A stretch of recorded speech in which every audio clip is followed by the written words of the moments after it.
STTV po sa inyong lahat mga kapatid. Tama ka dyan. At medyo special talaga itong araw na ito dahil kung dati ay sinasagawa lang natin yung ating Grand Fiesta dito sa ating convention center, ngayon ay marami tayong mga lugar, hindi lang sa Pilipinas, kundi sa iba't ibang panig ng mundo na nagsasagawa po ng ating Grand Fiesta Pitos. At huwag natin patagalin pa.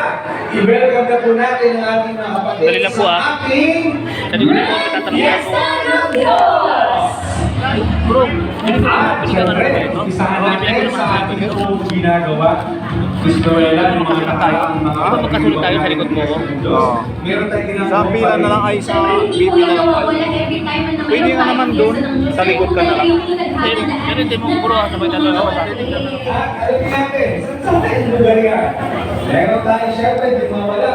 Unahin natin ang bandang norte. At dyan po ang ating mga kapatid sa Benguet. Kung saan nag-aati po sila ngayon sa Benguet Sports Complex Northland Division.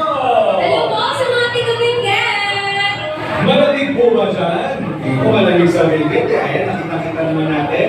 Maganda rin ang panahon na ilang kayang degrees ngayon doon?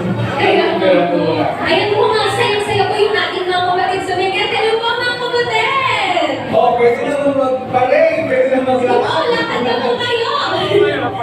Ayan po yung ating mga kapatid sa Benguet.